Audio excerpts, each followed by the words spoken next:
ഞാൻ നേരത്തെ പറഞ്ഞ പോലെ ഇന്നൊരു വളരെ റിലാക്സ്ഡ് ആയിട്ടുള്ള ഡേ ആയിരുന്നു.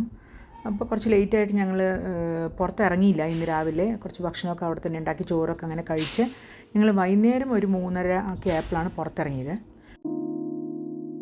അപ്പോൾ എല്ലാവർക്കും പുതിയ വീഡിയോയിലേക്ക് സ്വാഗതം. ഞങ്ങൾ വെറുതെ ഇങ്ങനെ സ്ക്വയറിൻ്റെ ആ സൈഡിൽ കൂടിയൊക്കെ ഇങ്ങനെ പോകാമെന്ന് വിചാരിച്ച് ഞങ്ങൾ ഇറങ്ങിയതാണ്. ഇലകളൊക്കെ കുറേശ്ശെ കളറൊക്കെ മാറി നല്ല ഭംഗിയായിരുന്നു. വെയിലും കൂടി അടിക്കുമ്പോൾ നല്ല രസമായിരുന്നു. അതിലിങ്ങനെ ആ തണുപ്പത്ത് ചെറിയ ചൂടും ഉണ്ടായിരുന്നു വെയിലിന്. അപ്പം അങ്ങനെ ഞങ്ങൾ നടന്നൊരു പാർക്കിൻ്റെ അതിലേക്ക് കൂടിയൊക്കെ ഇങ്ങനെ ചുറ്റി നടന്ന് ഒരു മ്യൂസിയത്തിൻ്റെ അവിടെ എത്തി. അപ്പോൾ ആ മ്യൂസിയം ഇവരുടെ പണ്ടത്തെ ഹിസ്റ്ററി പറയുന്ന ഒരു മ്യൂസിയം ആയിരുന്നു. ഇതാണ് ഇതിൻ്റെ ബാക്ക് സൈഡാണ് മ്യൂസിയം. അപ്പോൾ ഞങ്ങൾ വിചാരിച്ചു എന്നാൽ അതിൽ കയറി നോക്കാം എന്ന് പറഞ്ഞിട്ട് അത് തുറന്നിട്ടുണ്ടായിരുന്നു. അപ്പം 5 മണി വരെ തുറക്കും. അപ്പം ഞങ്ങൾ അതിനകത്ത് കയറി. അപ്പോൾ ഈ പണ്ട് ഈ ഓസ്ട്രാവ എന്ന് പറഞ്ഞ ഒരു മൈനിങ് ഒക്കെ ചെയ്യുന്നൊരു സ്ഥലമായിരുന്നു. അപ്പോൾ അവർ മൈനിങ്ങിൻ്റെ സമയത്ത് ഉപയോഗിച്ചിരുന്ന ഓരോ സാധനങ്ങളും ഇതൊക്കെ ലാൻഡേൺസ് അവർ എന്തൊക്കെ തരത്തിൽ ഉപയോഗിച്ചു, പിന്നെ ഓരോ ചെറിയ ലാൻഡേണിൽ നിന്ന് അവർ മാറ്റി എത്രത്തോളം അതിനെ മോഡിഫൈ ചെയ്ത് എന്തൊക്കെ ചെയ്തു, മൈക്രോസ്കോപ്പ് അങ്ങനത്തെ കുറേ സാധനങ്ങൾ അവർ മൈനിങ്ങിൽ ചെയ്ത് കിട്ടിയ കുറേ കല്ലുകൾ, നല്ല നമ്മുടെ മാലയിലൊക്കെ വെക്കുന്ന പോലത്തെ അങ്ങനത്തെ കുറേ സാധനങ്ങളുണ്ടായിരുന്നു. പിന്നെ കുറേയൊക്കെ നമുക്ക് ബോറടിക്കും. കാര്യം ഈ മ്യൂസിയം എനിക്ക് അത്രയ്ക്ക് വലിയ താല്പര്യമുള്ളതല്ല. പക്ഷേ എന്നാൽ ഞങ്ങൾ ഇത് രസമായിട്ട് തോന്നി. അതിനകത്ത് അങ്ങനെ കുറച്ച് ഞങ്ങൾ കറങ്ങി. അത് കഴിഞ്ഞ് നമ്മളിങ്ങനെ സിറ്റിയുടെ അവിടെയൊക്കെ പോയി കുറച്ച് നേരം ബസ് സ്റ്റോപ്പിൻ്റെ അവിടെയൊക്കെ പോയി ഇരുന്നു. ആൾക്കാർ ഓഫീസിൽ നിന്ന് വരുന്നതും പോകുന്നതൊക്കെ കണ്ട് ബസ്സും ട്രാമും ഒക്കെ പോകുന്നതൊക്കെ നോക്കി. അവിടെ കുറേ വലിയ ബിൽഡിംഗ് ഒക്കെ ഉണ്ട്. എന്താണെന്നൊന്നും നമുക്ക് അറിഞ്ഞൂടാ. എന്നാലും ഞങ്ങൾ ആ വഴിയൊക്കെ ഇങ്ങനെ കുറേ നടന്നു.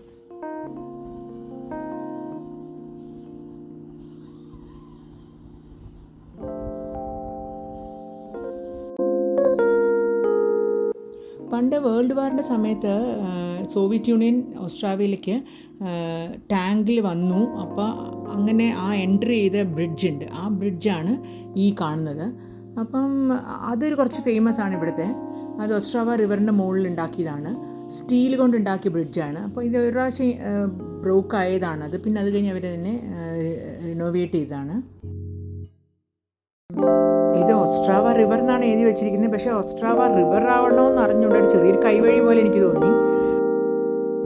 എന്തായാലും ഇതിൻ്റെ 2 വശവും നന്നായിട്ട് അവർ ലോൺ പോലെയൊക്കെ വെച്ച് സൈക്ലിംഗ് ട്രാക്ക് വേറെ, നടക്കാനുള്ള വഴി വേറെ, അങ്ങനെയൊക്കെ നല്ലതായിട്ട് അവർ ഉണ്ടാക്കിയിട്ടുണ്ട്. അപ്പോൾ നമുക്ക് വൈകുന്നേരമൊക്കെ അതിൽ നടക്കാനൊക്കെ നല്ല രസമാണ്.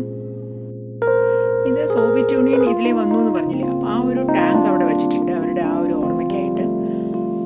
ഇത്രയൊക്കെയാണ് ഇവിടുത്തെ ഒരു ഹിസ്റ്റോറിക്കൽ ഇമ്പോർട്ടൻസ്. പിന്നെ കുറേ പള്ളികളുണ്ട്, നല്ല രസമുള്ള പള്ളികൾ. അതൊക്കെയാണ് ഓസ്ട്രാവയുടെ ഇമ്പോർട്ടൻസ് ആയിട്ട്. വേറെ ഒന്നും ഇല്ല പ്രത്യേകിച്ച്. പിന്നെ ഇവിടെ ധാരാളം റിസർച്ചുകളൊക്കെ, എൻജിനീയറിങ്, ഗ്രീൻ ഇനിഷ്യേറ്റീവ്, അങ്ങനെ കുറേ റിസർച്ചുകളൊക്കെ നടക്കുന്ന യൂണിവേഴ്സിറ്റിയൊക്കെ ഉണ്ട്. അപ്പം കളേഴ്സ് ഓഫ് യൂറോപ്പ് എന്നൊക്കെ പറഞ്ഞിട്ടൊരു ഫെസ്റ്റൊക്കെ എല്ലാ കൊല്ലവും ഇവിടെ ഓസ്ട്രാവയിൽ നടക്കും, ഒരു മ്യൂസിക് കൺസേർട്ടൊക്കെ പോലെ. അപ്പം അങ്ങനെ അതൊക്കെയാണ് ഇവിടുത്തെ ഒരു പ്രത്യേകത. പ്രത്യേകിച്ചൊന്നും കാണാനില്ലെങ്കിലും ആ റോഡിൽ കൂടി നടക്കാനും ഒക്കെ നല്ലൊരു സുഖമാണ്. കാര്യം എന്ന് വെച്ചാൽ ചെറിയൊരു തണുപ്പുണ്ട്, മാത്രമല്ല ക്ലീനാണ്, ട്രാഫിക് ഇല്ല, പൊല്യൂഷൻ ഇല്ല. അപ്പോൾ അങ്ങനെ വലിയൊരു റഷൊന്നുമില്ല. നമുക്ക് നടക്കാൻ നമ്മളെ ആരും തട്ടി ഒന്നും പോവില്ല. അപ്പോൾ അങ്ങനെ നമുക്ക് വളരെ കാം ആൻഡ് ക്വയറ്റായിട്ട് നടന്ന് ആസ്വദിച്ച് പോകാൻ പറ്റിയൊരു സ്ഥലമാണ്. പിന്നെ ഞങ്ങളിങ്ങനെ കുറേ അതുപോലെ ഇങ്ങനെ നടന്നു. അപ്പോൾ കുറേ നടന്നു കഴിഞ്ഞപ്പോൾ ഞങ്ങൾ വിചാരിച്ചു എന്നാൽ ഇനി അവിടെ ഒരു ഷോപ്പിംഗ് മാളുണ്ട്, അവിടെ പോയി അതിൻ്റെ മുകളിൽ ഫുഡ് കോർട്ടിൽ പോയിട്ട് ഭക്ഷണം കഴിക്കാമെന്ന് പറഞ്ഞ് ഞങ്ങളിങ്ങനെ പതുക്കെ ആ മോളിലേക്ക് പോയി. എല്ലാം അടുത്തടുത്ത് തന്നെയാണ്.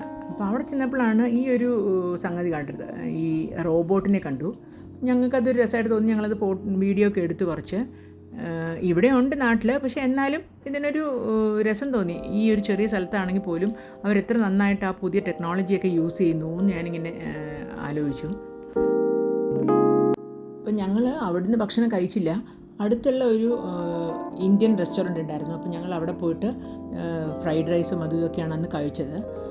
അപ്പോൾ അങ്ങനെ ഞങ്ങൾ ഓസ്ട്രാവയിൽ 2 ദിവസം ഇങ്ങനെ വളരെ കാഷ്വലായിട്ടൊന്ന് സ്പെൻഡ് ചെയ്തു. ഇനിയിപ്പോൾ നാളെ പോളണ്ടിലേക്ക് പോകാനായിട്ട് ഇരിക്കുന്നത്. പോളണ്ടിലേക്ക് നമ്മളിവിടുന്ന് കാറിലാണ് പോകുന്നത്. അപ്പം നാളത്തെ വിശേഷങ്ങളായിട്ട് വീണ്ടും കാണാം. അതുവരെ എല്ലാവർക്കും ബൈ.